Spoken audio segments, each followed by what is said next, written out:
From far and wide, Oilers fans, this is Dolynny TV. And welcome back to another Edmonton Oilers game preview. Yes, okay, we got a game preview after what? 1, 2, almost a third, 2 trades worth of days without a game preview for the Oilers on this Eastern Coast, whatever you want to call it, road swing, road trip, 3 and 4, whatever you want to name it. It all comes down tonight against the New York Islanders at 5 p.m. Now the question is, what I'm going to throw to you guys, I know how much you've been enjoying the live streams just to hang out and chat hockey as the Oilers either win, lose, whatever they do.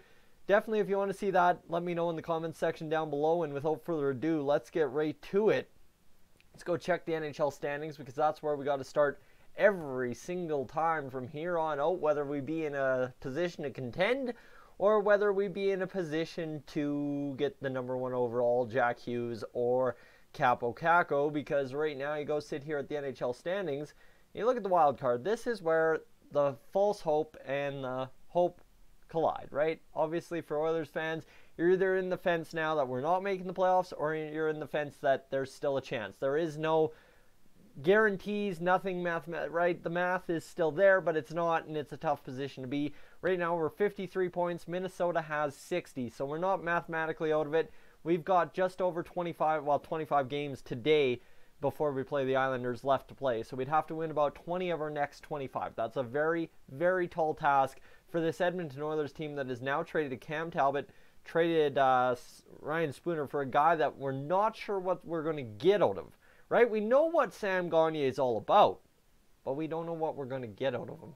And that's the tough test right now as it stands, because you don't know what's going to happen here the rest of the way, because either this team's going to continue the mediocrity it's been doing, or maybe something's going to change now that you've changed a couple of guys around. I don't know. It's tough. Sam Gagner, is he going to lead the team to the playoffs? Absolutely not. It's going to have to be a buy-in, and tonight, one thing I said, if Sam Gagner plays tonight against the Islanders, I have heard Ryan Rishaug tweet out today that it sounds like it's going to be on the wing with Colby Cave for Sam Gagner tonight. Well, guess what? That is essentially in itself. A lot of Oilers fans I know have been chatting around. Colby Cave looked good the past 2 games. Well, now, okay, so Colby Cave's looking good. Problem being, he's not scoring points. You put Sam Gagner, a guy who needs to come in and do something for us. Well, now you got an interesting little recipe for what could be a good 2-point combination for those two and get the job done, right? Get the job done. Because if they go out there and score a goal or a goal each or whatever, just combine for a goal, that's going to dramatically change the Oilers' chances, as opposed to leaving it up to Draisaitl, McDavid, Nuge, Chiasson, maybe Lucic, man, right? The guys in the top 9, because obviously Colby Cave is a 4th-line center, unless they're moving Brad Malone down to the 4th line and leaving Sam Gagner with Milan Lucic and Colby Cave. I don't know. Because the issue is, as Ken Hitchcock stated in his little press conference, little interview, whatever you want to call it, pre-game, I guess what the Oilers classify it as, essentially what Ken Hitchcock said, and this is the tough part, is they're waiting on 4 guys to be evaluated. Whether that be a guy like Stollers, whether that be a guy like Gagner, a defenseman in Clefbaum after that hard hit, and somebody else that I can't think of right now. That's a very scary thing. Now, the next scary thing Ken Hitchcock says in that little presser, you know, we're going to dress as many guys as we can for the warm-up. Man. Okay, you know what? The last time I heard that, I was covering Junior B hockey in the spring last year, right around this time, and it was playoff time, and one of the teams that I was covering in the playoff series, they had guys going down like flies with the flu. It was absolutely brutal. The guys absolutely got sick. It went around the dressing room, and they were dying of the flu. There were guys in the hospital and stuff like that. Obviously, it's not a flu case, but if you're an NHL team worried about dressing enough guys for a warm-up, that's a scary situation to be in on a back-to-back night when you're facing the New York Islanders, who now, you see how I transitioned all the way here? Oh my God, I didn't even think I was going to get there. Who are now leading the Metropolitan Division with 74 points. Yes, the New York Islanders, sans John Tavares, are leading the Metropolitan Division, and we face them on a back-to-back after a loss. And we're not able to dress everybody probably for warm-up. Scary times, boys. Scary times. Obviously, I want to try and cheer as positively as I can for my Oilers. I want to tell you, it's all going to be good. We're going to come out, and we just got to come out flying like Ken Hitchcock says in the first 10 minutes. Sam Gagner might do something for us, but here's the thing. Oh, man. It's a scary, scary, scary time to be an Oilers fan tonight against the New York Islanders. I'm sorry. And, of course, now the storyline I know everyone's going to start turning to is, Matthew Barzal's going to land up. What a good trade. What a good trade. Can it? Can it? No way to say that the Oilers would have selected Matthew Barzal with that pick. So let's just can it, have at it, and not discuss that. So for the Oilers, anything else that I can really tell you about? Sam Gagner will wear number 89 for the Oilers. And let me tell you, if you haven't gone to the Oilers Twitter and checked out that Sam Gagner jersey, oh my God, does it look good. It feels good on the brain, looks good on the eyes, and man, oh man, it'll sound good on the mic.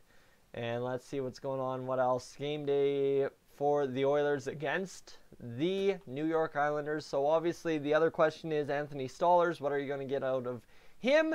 It's going to be interesting to see because he's going to probably be on the bench, and that's another key point Ken Hitchcock actually mentioned that I should definitely talk about in this game preview, is Mikko Koskinen, according to Ken Hitchcock, has never played a game in his career back-to-back. Do I keep saying something really ugly about back-to-backs every single time I talk about the word back-to-back? Yeah, I feel like I really do, and that's not a good thing for the Oilers if you're trying to win 20 of the next 25 games in the NHL down the stretch in hopes of a playoff spot.